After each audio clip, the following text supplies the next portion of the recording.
Mari kita berdoa.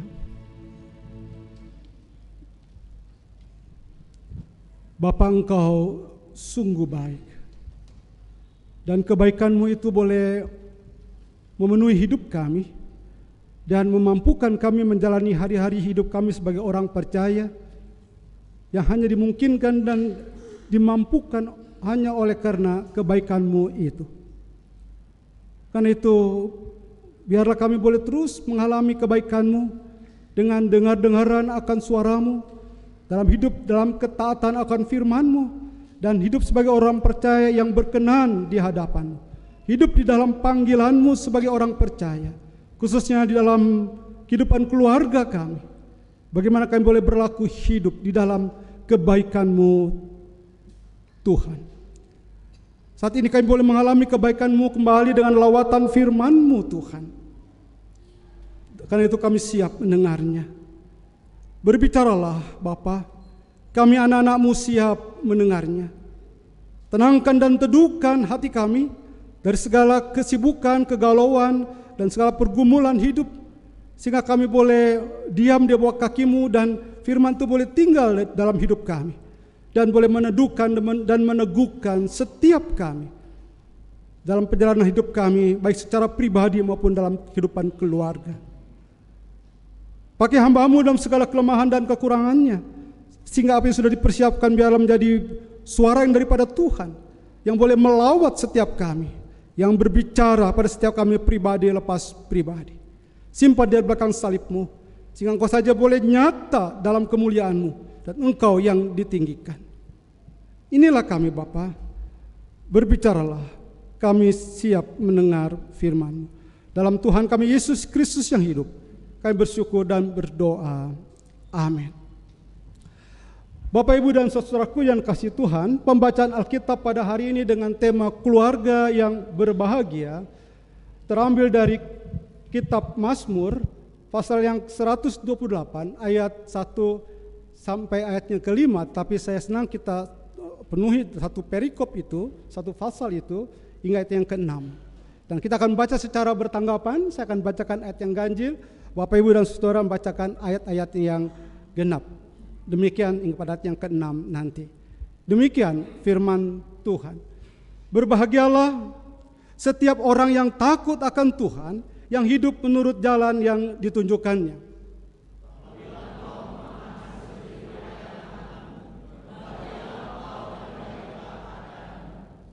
Istrimu akan menjadi seperti pohon anggur yang subur dalam rumahmu, anak-anakmu seperti tunas pohon zaitun sekeliling mejamu.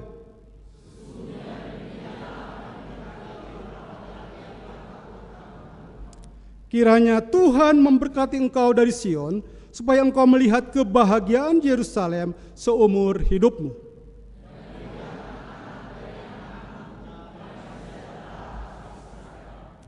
Berbahagialah setiap orang yang mendengar firman Tuhan dan yang memeliharanya.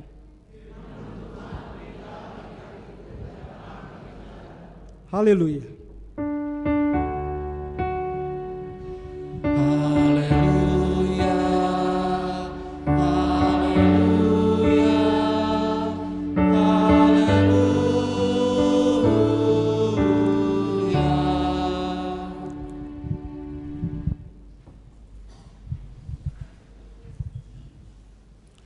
Bapak, Ibu, saudara-saudari yang dikasihi Tuhan, selamat pagi, menjelang siang tentunya ya.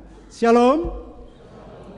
Saya sungguh bersyukur kalau pada pagi hari ini dalam ibadah minggu kedua boleh melayani firman dan kita bersama-sama boleh beribadah di Jemaat Gereja Kristus Bogor. Sampaikan salam dari Jemaat Gereja Kristus Jembatan Hitam.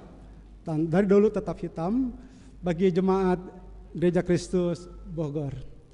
Dan dengan demikian Bapak Ibu bisa mengenal saya dari dalam pertukaran mimbar Sinode Gereja Kristus. Saya sebagai pendeta emeritus, tapi mendapat kesempatan untuk boleh menduduki jabatan ya, sebagai pendeta konsulen di Gereja Kristus Jembatan Hitam. Dan mungkin menjadi satu hal yang tidak lagi rahasia bagi Jemaat Gereja Kristus Bogor kalau semula yang menggantikan saya sebagai pendeta aktif Dan memasuki menjelang pendeta emeritasi saya berbarengan dengan peneguhan pendeta Hendy Rusli, ya. Di Bogor saya kenal dengan nama Dodo namanya, ya. Asing nggak tidak Bapak Ibu? Tidak ya. Tapi pada Januari 2025 beliau resign dan pendeta yang sudah emeritus ini oleh sinode tugaskan untuk sebagai pendeta konsulen di Gereja Kristus Jembatan Hitam. Ya, itu yang kisah atau pengenalan saya bagi Bapak Ibu Saudara yang mungkin kayaknya sudah kenal ini orang pendeta ini. Tuh sekarang kok tambah tua gitu ya. Kurus lagi. Ya, saudara, saya sudah usia 65 dan Tuhan izinkan saya pada khotbah Natal 2023 saya dapat serangan jantung. Lalu saya dilarikan ke rumah sakit dan saya harus pasang ring, dan sejak Desember 2023 itu 2024 dan di awal 2025 saya sudah masa-masa slow down, ya. Sudah mulai berkurang aktivitas dan juga mulai merasakan banyak kekurangan, kelemahan. Tapi oleh karena kasih karunia, benar Tuhan berkata, justru dalam kelemahan mula kuasaku, apa saudara?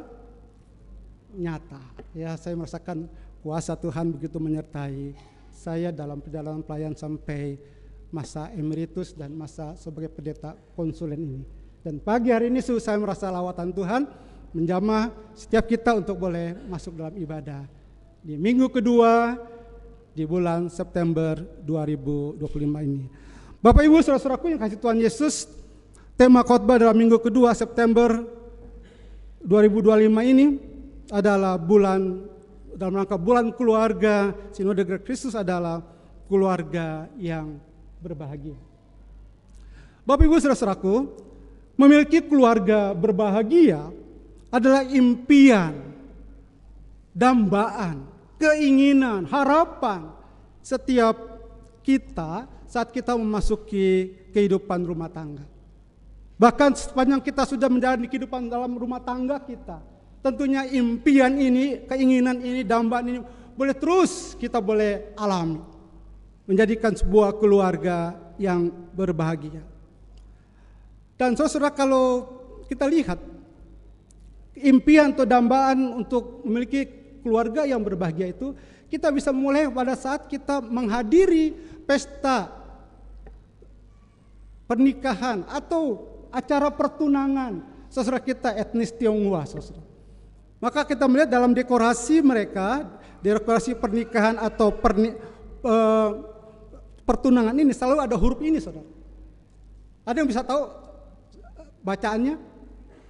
Ya, mohon maaf kalau levelnya atau intonasinya nggak pas, itu kita maklumi ya. Itu si, ya, si. Kata bilang hampir sama dengan gong si facai, gitu ya. Ada si di sana, atau ada kata sie. Mohon maaf, saya nggak begitu pas level saya, lafal saya, ya, karena saya juga orang bilang Cina benteng, ya, bukan Cina toto.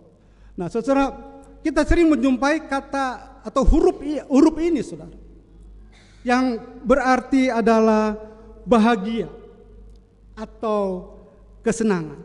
Dan kita seringkali menjumpai banyak, misalnya waktu dalam undangan, maka huruf ini akan kita lihat kembali, si di sana. Atau juga di angpau pernikahan atau pertunangan itu. Atau juga aksesoris pernikahan lainnya. Dan suasana berbahagia itu. Sudah tahukah kita bahwa kata si ini kalau kita memang perhatikan dengan sungguh-sungguh, ada karakter yang sama di sana. Ya, sesungguhnya ada dua si di situ. Dan itu sebenarnya berarti adalah double happiness atau ganda kebahagiaan. Dan ini berarti ada yang berarti menjadi suangsi atau sunghi, gitu ya. Sunghi atau siangshi. Nah, saudara, menarik bahwa betapa kita orang Tionghoa, etnis Tionghoa ini bahagia tuh kalau bisa jangan satu. Kalau bisa double, kalau perlu triple, kalau perlu banyak lagi, gitu ya. Dan memang kalau kita mau searching dengan sungguh di Google juga ada sana sejarah tulisan Xuanghi atau Xianghi ini. Ini sebenarnya kisah tentang anak muda yang dari desa mau ke ibu kota di Tiongkok masa lalu mau ujian negara.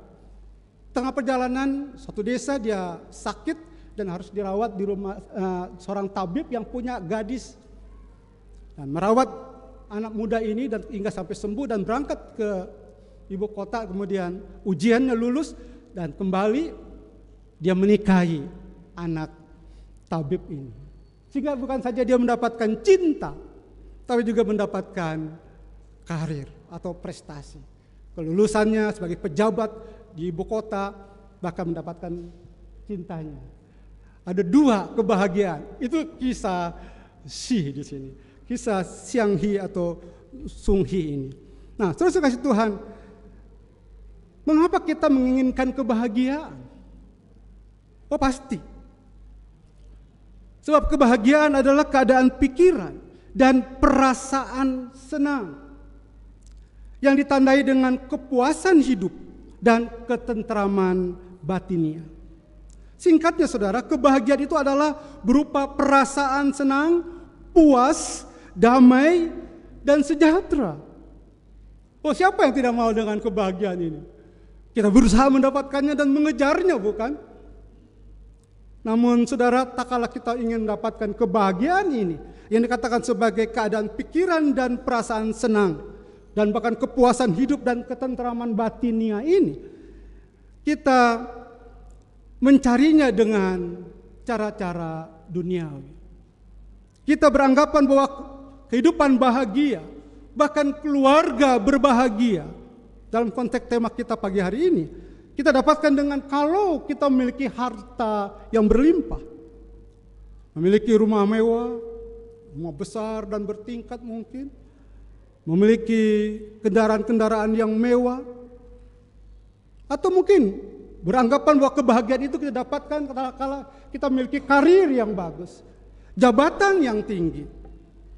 Atau mungkin kita bisa hiburan, shopping dengan mudah, kapan saja. Banyak cash uang di kantong atau di deposito kita. Bisa keluar negeri, alan-alan dengan mudah, kapan saja. Saudara, itu yang beranggapan kalau kebahagiaan itu kita miliki dengan cara-cara seperti itu. Namun saudaraku yang kasih Tuhan Yesus, Mazmur 128 yang kita baca pada pagi hari ini menegaskan bahwa sumber kebahagiaan sejati bukanlah melalui materi atau kesenangan duniawi, melainkan keluarga yang menghadirkan Tuhan. Ulangi lagi, keluarga yang menghadirkan Tuhan, di mana keluarga atau rumah tangga ini boleh mengalami Tuhan ada bersama kehidupannya, sehingga memiliki hati yang takut akan Tuhan. Maka keluarga seperti ini ataupun pribadi-pribadi seperti ini akan dipenuhi dengan berkatnya, berkat kebahagiaan. Karena kita pahami loh saudara, kalau kita lihat konteks Mazmur 128, sebelumnya Mazmur 127. Dan 2 Mazmur ini kita kenal, tidak asing lagi, populer bagi kita. Dalam Mazmur 127 saudara, ditegaskan di sana bahwa rumah tangga tanpa Tuhan sia-sia. Sebab itu dalam ayat yang pertama dari Mazmur 127 dikatakan bahwa jikalau bukan Tuhan yang membangun rumah, sia-sialah usaha orang yang, teruskan saudara, membangunnya. Jikalau bukan Tuhan yang mengawal kota, sia-sialah pengawal berjaga-jaga. Dan ayat yang kedua katakan, sia-sialah kamu bangun pagi-pagi dan duduk-duduk sampai jauh malam dan makan roti yang diperoleh dengan susah payah. Sebab Allah memberikannya kepada yang dicintainya. Sudah teruskan, titik-titik ini. Pada waktu tidur. Saudara, Alkitab, firman Tuhan tidak mengajarkan kita menjadi orang yang malas, tidak mau bertanggung jawab. Pada waktu tidur sini menekankan anugerah Allah yang berlimpah, bahwa kita tidak mengerjakan apapun. Apa yang kau miliki, apa kemampuanmu, kecakapanmu, keluargamu adalah bukan karena kemampuanmu, usahamu, tapi Allah yang memberikannya. Amin, saudara. Itulah anugerah Allah. Hidup kita hanya grace by grace. Harus kita pahami itu. Kita bisa berbahagia, keluarga yang berbahagia dan memahami Allah yang mengaruniakan keluarga dalam kehidupanku. Waktu aku tidur, aku memiliki jabatan, aku memiliki karir, aku memiliki harta berlimpah, aku memiliki uang yang banyak. Karena Allah memberikan waktu aku tidur. Bukan karena kemalasan, ulangi lagi. Tapi itu menunjukkan Allah yang berinisiatif dan Allah yang berkarya dalam hidup. Sehingga kita perlu menghadirkan Allah dalam kehidupan rumah tangga kita. Dan Mazmur 128 ini mengatakan bagaimana keluarga yang berbahagia, yaitu diawali dengan sebagai fondasinya adalah takut akan Tuhan. Itu kata ayat yang pertama, saudara. Dikatakan berbahagialah setiap orang yang takut akan Tuhan, yang hidup menurut jalan yang ditunjukkannya. Kita perhatikan saudara kata berbahagia di sini. Dalam terjemahan bahasa Inggris, kalau saudara membawa Alkitab bahasa Inggrismu, baik dalam King James Version ataupun New International Version atau Standard Revised Version, maka saudara akan menjumpai bahwa dalam bahasa Inggris ditulis dengan blessed. Apa itu? Diberkati. Dan itu sesuai dengan bahasa aslinya, bahasa Ibrani, yaitu Ashre. Saya katakan mohon maaf kalau saya salah lafal. Ashre itu artinya memiliki dalam keadaan diberkati atau berada dalam jalur yang benar. Saudara, pada saat kita menjadi orang yang berbahagia dalam konteks Mazmur 128 ini adalah orang-orang yang dalam kondisi, dalam keadaan engkau dan saya diberkati Tuhan. Atau dalam kondisi kita berjalan dalam jalur yang benar. Jalur yang benar ini adalah arti kita berjalan dalam firman-Nya, dalam ketetapannya, dalam peraturannya. So itu saya mengatakan saudara, kalau Alkitab kita mengatakan orang berdosa, contoh misalnya kisah Sakyus. Siapa tidak kenal Sakyus? Siapa dia Sakyus? Kita kenalnya orang pendek. Tapi saudara, sekarang Sakyus gak pendek lagi. Dia sudah minum susu. Dia sudah tinggi. Dia pemungut cukai dan dia kaya. Tapi Alkitab katakan dia orang berdosa. Saudara, kita pikir oh dia kriminalitas, dia koruptor, dia pembunuh. Saudara, orang berdosa dalam konteks Alkitab adalah orang waktu bangsa Israel, umat Allah yang tidak berjalan di dalam kebenaran firman Tuhan, dalam aturan firman Tuhan, hukum Taurat. Sehingga pada waktu dia bertobat melalui perjumpaan dengan Yesus, maka dia mengembalikan semua apa yang pernah dia peras, dia pernah lakukan, seturut dengan perintah dalam hukum Taurat. 4 kali akan aku kembalikan. Wah, aturan Taurat. Dia kembali lagi kepada aturan firman Tuhan. Dia hidup lagi dengan kebenaran firman Tuhan. Betapa kita keluarga Kristen sudah jauh jalan dalam kehidupan kita seturut dengan firman Tuhan. Ini arti yang diberkati, soal. Dan ini yang maksud dengan berbahagia. Yang selanjutnya dikatakan yang tidak duduk, yang takut akan Tuhan, saudara. Mohon maaf. Dan di dalam terjemahan bahasa TB2 itu sama dengan TB1. Dalam bahasa Indonesia masa kini tertulis berbahagialah orang yang takwa. Takut akan Tuhannya adalah orang yang takwa. Kalau dalam bahasa Indonesia sehari-hari atau bahasa Indonesia masa kini. Tetapi dalam firman Allah yang hidup, saya senang kita melihat terjemahan-terjemahan dalam bahasa lain. Saling melengkapi. Dalam firman Allah yang hidup, di sana katakan berbahagialah semua orang yang menghormati Tuhan dan yang mempercayakan diri kepadanya. Menghormati Tuhan dan mempercayakan diri kepadanya dan yang taat kepadanya. Lengkap, saudara. Itulah dia takut akan Tuhan. Sehingga takut akan Tuhan di sini bukan berarti satu rasa takut yang mengerikan. Seperti kita melihat ghost, hantu horor. Bukan takut negatif seperti itu.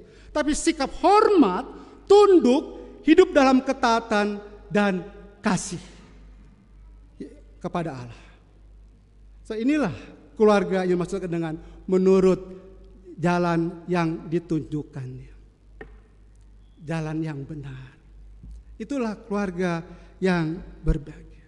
Sehingga jemaat yang dikasihi Tuhan Yesus, keluarga yang berbahagia bukan datang atau kebahagiaan kita, kebahagiaan keluarga bukan datang dari luar seperti kelimpahan materi tadi atau kesuksesan atau jabatan, tetapi adanya relasi dengan Allah. Dan ini harus menjadi pondasi kebahagiaan keluarga. Relasi dengan Allah. Kita membangun kehidupan persekutuan kita dengan Allah. Saya pertanyakan, bagaimana saat teduh pagi kita? Adakah waktu kita untuk membaca Alkitab, memprioritaskan hari untuk membaca Alkitab, berdiam diri untuk melihat apa yang Tuhan mau dalam hidupku? Atau kita melewatkan hari 24 jam yang sudah Tuhan berikan kepada kita karena kesibukan pekerjaan, kesibukan rumah tangga, kesibukan lain, sehingga kita lewat tanpa punya waktu diam di hadapan Tuhan untuk saat teduh kita. Bagaimana dengan persekutuan doa setiap hari ini? Hari apa Ibu Vera? Persekutuan doa kita, PD kita di Bogor hari apa? Ada PD, Biston kita gereja mesti ada Biston kan, ada PD. Apa kita menghadirinya? Oh, waktu udah terlalu sibuk, kita udah macet di jalan, crowded, boro-boro mau ke gereja. Hari Minggu aja kalau sudah ke gereja udah syukur gua. Nah, mulai kita hitung-hitungan seperti itu. Saudara, itu yang terjadi dalam kehidupan kita, bukan? Sehingga kita kehilangan sukacita kita, kehilangan kesenangan kita, kebahagiaan kita. Yang kedua, bagaimana kita menjadi keluarga yang berbahagia, yaitu memiliki kehidupan kerja yang diberkati. Itu dikatakan dalam ayatnya yang kedua, bukan? Apabila engkau memakan hasil jerih payah tanganmu. Saudara, saya suka sekali dengan kata hasil jerih payah tangan. Inilah kita umat Tuhan, keluarga-keluarga dituntut untuk hidup bekerja. Kita belajar, kita berusaha, tidak bermalas-malasan, bukan? Tetapi pada waktu kita dikatakan apabila engkau memakan hasil jerih payah tanganmu, maka engkau akan berbahagia. Baiklah keadaan. Bahwa hasil jerih payah tanganmu ini bukannya sekedar kerja keras. Tidak cukup seperti hanya kerja keras di sini.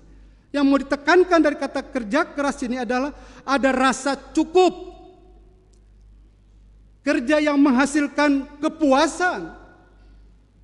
Karena kembali lagi ada Tuhan. Kita bekerja keras, hard work. Kita belajar keras, study hard. Kita harus itu. Tapi tidak cukup dengan hanya kerja keras atau belajar keras bagi engkau ya anak muda. Kuliahmu, sekolahmu. Tetapi kita harus menghadirkan Tuhan. Sehingga waktu kita bekerja dan menghasilkan dari hasil kerja itu, kita belajar menghasilkan dari hasil sekolah ilmu itu, belajarmu itu, engkau punya kepuasan, bukan ketakutan atau kekecewaan, tapi ada rasa cukup, bahkan ada rasa kebanggaan karena ada Tuhan menyertai dan memampukan saya.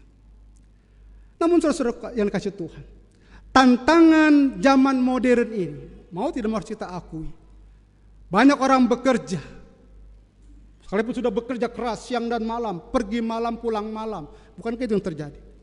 Tapi tetap merasa kosong. Karena Tuhan tidak diikut sertakan. Dan itulah yang terjadi, yang kita alami, kehidupan di tengah-tengah negeri kita saat ini. Tak kala para pejabat kita bekerja, memenuhi tugas mereka sebagai seorang pejabat negeri ini, entah di legislatif, yudikatif atau di eksekutif, tapi kerja mereka kita melihat bagaimana mereka yang tanpa menghadirkan Tuhan dalam hidup kita. Itulah sebabnya seorang tokoh negeri ini kita bangga dengan seorang bagi saya sebagai guru bangsa. Saya menghormati beliau, almarhum Kiai Haji Abdurrahman Wahid. Apa yang dikatakan oleh beliau, saudara? Bahwa negeri ini tidak akan hancur karena bencana atau perbedaan, entah itu suku atau agama. Tapi apa, saudara? Karena moral bejat dan perilaku korupsi. Jauh hari Gus Dur melihat itu terjadi di negeri ini. Dan kita menikmati dengan kecemasan dan ketakutan situasi demo belakangan ini. Dan kita sampai hari ini masih dalam suasana yang mencekam, bukan? Mahasiswa kita menuntut untuk jawaban 17 plus berapa? 8. Saudara, hanya karena gaya hidup flexing pejabat kita, anak-anak pejabat, istri pejabat, dan ketimpangan sosial, ketimpangan keadilan, maka kita lihat apa yang terjadi. Baru kali ini loh saudara, demo-demo mahasiswa atau masyarakat, saya pribadi, saya harus mengatakan, saya mendukung. Walaupun saya tidak turun ke jalan. Saya berdoa supaya aspirasi mereka tidak menjadi aspirin, ya, hanya obat untuk pusing kepala, tapi direspon. Dan kita bersyukur udah ada beberapa jawaban. Tetapi saudara, kita harus melihat itu karena kehidupan yang tanpa menghadirkan Tuhan dalam hidup mereka. Bahkan sudah ada satu bagian di Facebook, saya menemukan satu tulisan seperti ini, saudara. Saya pikir jangan terlalu dipercaya, ini hanya sepertinya hanya kemarahan atau sindiran atau kecaman terhadap kita, orang-orang Kristen. Dan saya pikir setuju untuk ini karena kita menjadi kritisi buat mengkritisi kita. Ya. Dan tulisan ini berkata seperti ini, saudara. Terlalu di blow off ya. Berapa persen, saudara? Ini emas ini. Emas tulen ini. Ya, 99,99% koruptor di Indonesia beragama kabongan saja. Tapi saudara setuju tidak? Enggak setuju pastinya. Tapi saya pikir iya juga ya. Biar kita sadar diri loh. Apakah benar bahwa 99,9% kurangnya 0,1% bahwa koruptor itu orang Kristen. Tapi saudara, kalau saudara diperhadapkan pada tokoh yang punya namanya indah loh saudara. Tetapi orang ini mempermalukan Tuhan sebegitu rupa. Namanya saja saya tidak sebut, saudara pasti tahu dari artinya. Allah beserta kita, sampai di sini Tuhan menolong kita. Terus marganya, saya tidak sebut marganya saudara. Nanti memojokkan marga ini saudara. Allah beserta kita, sampai di sini Allah menolong kita. Tapi dia pada tanggal 21 Agustus 2025, baru 1 bulan yang lalu, ditangkap oleh KPK dengan dugaan kasus pemerasan terhadap perusahaan dalam pengurusan sertifikasi K3, itu kesehatan dan keselamatan kerja. Dan dalam operasi itu kita bisa melihat di hadapan televisi kita bagaimana kekayaannya, dengan uangnya begitu banyak, dengan puluhan mobil mewahnya, dan bahkan motor-motor mewahnya. Saudara tahu siapa orangnya? Bukan lagi rahasia umum, saudara. Tapi saudara, luar biasa. Seharusnya kita seorang Kristen turut bersedih. Saya masih berdoa supaya orang ini boleh diingatkan untuk kembali lagi ke jalan yang benar.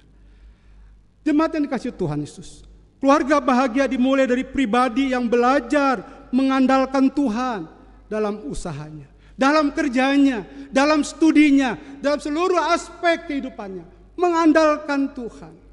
Sehingga dalam pekerjaannya Tuhan memberkati. Yang ketiga saudara, bagaimana kita memiliki keluarga yang berbahagia?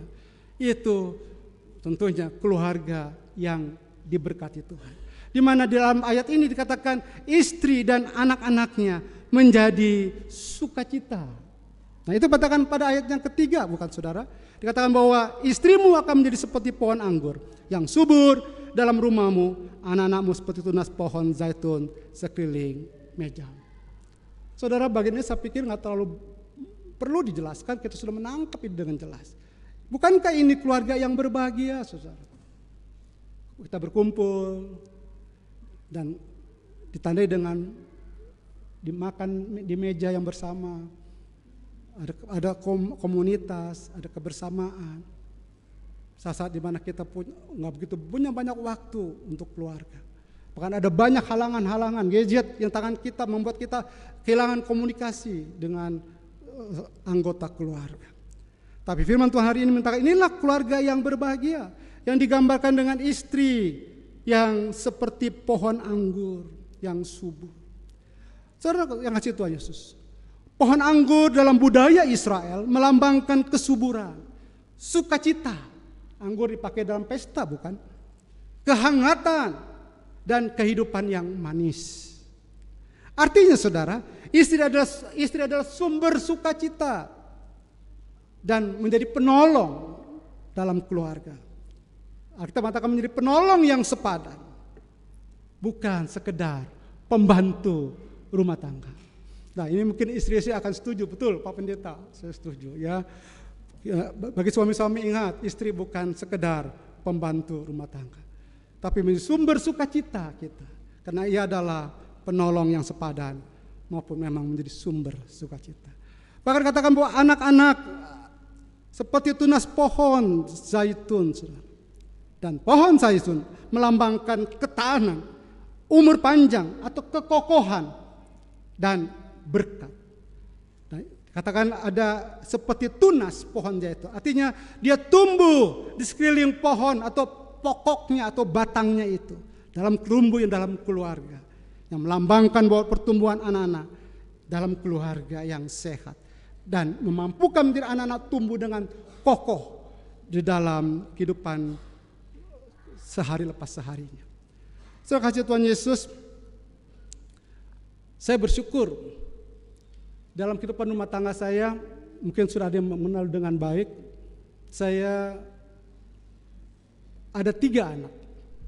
Dalam keluarga saya ada 3, 1 anak adopsi dan 2 anak kandung. Dan bersyukur 3-tiganya terpanggil untuk menjadi hamba Tuhan. Sekalipun yang pertama anak adopsi dia gagal dalam sekolahnya di STT, kemudian dia menikah sampai sekarang ada di Papua, anak adopsi. Tapi 2 anak kandung saya boleh menyelesaikan studinya di saat sama dengan saudara Jerry di sini. Kemudian sekarang ini yang laki-laki melayani di gereja Kristen Immanuel Bandung, Sumbersari, dekat Kopo sana. Dan kemudian adik-adiknya ada di tengah-tengah kita di gereja Kristus, melayani di gereja Kristus Ketapang di Jakarta. Hari ini dia melayani dalam pertukaran mimbar sinoda, dia dapat tugas di gereja Kristus Cibubur, legenda wisata Cibubur Lewi. Saya sudah bilang saudara, dia khotbah jam 7.30 sama jam 9, jam 10, 7.30 jam 10. Bagaimana Paula? Namanya Paula, saya bilang, sore kamu dari Cibubur ke Bogor saja.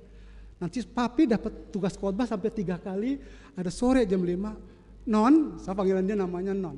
Noni ya, panggilan di rumah. Non khotbah yang jam 5. Papi nanti biar fotum salam. Ya, nanti piatikumnya Noni yang dapat. bagi tugas bagi duit gitu ya. Enggak bisa Pi. Noni habis khotbah di Cibubur langsung pulang ke GKK, Gereja Kristus Ketapang, karena ada rapat-rapat dengan dia di kategorial remaja dan pemuda. Ada rapat-rapat, ada pelayanan yang lain. Dia tidak bisa akhirnya. Saudara, saya berayangkan, waduh, khotbah dengan tema keluarga yang berbahagia. Pendeta khotbah sekarang di sampingnya anaknya juga khotbah gitu. Rasanya, wah, bagi orang tua tentunya itu menjadi kepuasan, kebahagiaan. So, saya bersyukur di sini juga banyak hamba Tuhan, anak-anaknya yang jadi hamba-hamba Tuhan. Sebetulnya pendeta Hendrawan ya anaknya hamba Tuhan. Pak Lunarto, Andreas Filipus ya. Bahkan yang sedang praktek mahasiswa dari saat ini, saudara Jerry, katanya juga cucu keponakan dari almarhum Dr. Eli Tanya, ya, rektornya STT Cipanas. Saudara, saya tidak sebutkan yang lain lagi, mohon maaf. Datang dari keluarga-keluarga yang melayani Tuhan. Tidak harus, saya setuju, tidak harus bahwa harus menjadi seorang pendeta full time, itu memang panggilan khusus. Tapi betapa bahagianya, hei anak-anak, engkau yang anak muda, boleh hidup sebagaimana firman Tuhan katakan hari ini. Kita seperti pohon yang ditanam dalam pelataran rumah Tuhan. Kita seperti tunas, bahkan tunas pohon zaitun. Itu sebabnya seorang pendeta yang kita kenal dengan baik, pendeta Stephen Tong, saudara, mengingatkan bagi setiap kita bahwa keluarga Kristen bukan pabrik prestasi, tapi ladang pemuridan. Anak-anak adalah warisan iman, saudara. Bukan sekedar penerus nama keluarga atau kesuksesan semata. Sebaliknya keluarga yang takut akan Tuhan mewariskan iman, bukan sekedar harta atau kemewahan lainnya. Karena ini adalah tugas kita, saudara. Orang tua berperan memimpin anak pada Kristus, mengajarkan firman Tuhan dan membentuk karakter Kristiani yang reguler, yang kuat. Saudara, saya tadi bangga dan bersyukur waktu saya tanya guru-guru sekolah minggu di ruangan sebelah sana, ada berapa anak sekolah minggu? Ada 300, ya Ibu Vera, 200 lebih, iya hampir 300 lah ya. Wow, luar biasa. Ya kita lihat memang sepadan dengan jumlah kehadiran jemaat. Artinya orang tua punya satu konsekuensi dan tanggung jawab untuk memimpin anak pada Kristus. Di tengah-tengah banyak anak-anak yang aku udah capek sekolah, Senin sampai Jumat, mungkin Sabtu ada off-nya, atau Sabtu pun masih sekolah. Hari Minggu aku mau free saja, nggak usah ke gereja. Ya kita oke. Kita permisif, saudara. Kita mudah mengokekan karena banyak tugas-tugas sekolah, ada PR, ada yang harus dikerjakan. So kita mengabaikan untuk disiplin rohani anak-anak kita dalam hal membaca Alkitabnya atau dalam hal ibadah mereka. Supaya sudah kita harus perlu memperhatikan hal ini, bahwa kita dipanggil untuk mewarisi iman kepada anak-anak kita. Selanjutnya saudara, bahwa keluarga yang berbahagia ada keluarga yang diberkati Tuhan, bukannya untuk keluarga kita saja, tapi menjadi berkat bagi komunitas. Dan itu yang ditegaskan pada ayat yang kelima dan keenam, bukan? Bahwa dikatakan kiranya Tuhan memberkati engkau dari Sion, supaya engkau melihat kebahagiaan Yerusalem seumur hidupmu, dan melihat anak-anak dari anak-anakmu, damai sejahtera atas Israel. Bapak Ibu saudara kasih Tuhan, perhatikan kata yang saya beri tanda merah itu. Jangan ada kata memberkati. Saudara, ini dalam pengertian bahasa Ibraninya itu shalom. Lagi, dalam bahasa Ibrani kata bahagia bisa berarti memberkati, itu ada 3. Tadi ya, dari kata asre, lalu kata shalom, atau ada barak. Itu kata berbahagia. Tapi di konteks ayat 5 ini katakan memberkati itu adalah shalom, yang artinya bukan hanya ketiadaan konflik, melainkan kelimpahan hidup. Ada damai, ada sehat, ada sejahtera, dan hidup yang harmonis dengan Allah dan sesama, bahkan dengan ciptaan. Sehingga pada akhirnya supaya engkau melihat kebahagiaan Yerusalem seumur hidupmu, bahkan melihat anak-anakmu dari generasi ke generasi sampai ke anak cucu. Kita menjadi berkat bagi Sion, bagi kota kita, bagi komunitas sekitar kita. Itulah panggilan saudara dan saya pada pagi hari ini, untuk memiliki keluarga yang berbahagia. Tapi perlu diperhatikan saudara, keluarga yang berbahagia bukan berarti tanpa masalah. Ini perhatian kita. Tapi ada Tuhan di tengah apa saudara? Keluarga. Bukan berarti tidak ada sakit penyakit, tidak ada kegagalan. Tapi di tengah-tengah kesakit penyakit ada dan kegagalan itu, ada Tuhan. Maka akan memberikan damai sejahtera, kekuatan, ketenangan dalam hidup saudara dan saya. Sehingga pada akhirnya sebagai penutup, mari saudara, kita jadikan keluarga kita bukan sekedar rumah tempat tinggal, tapi rumah iman yang dipenuhi takut akan Tuhan. Sehingga sungguh-sungguh menjadi keluarga yang berbahagia. Tuhan memberkati. Amin.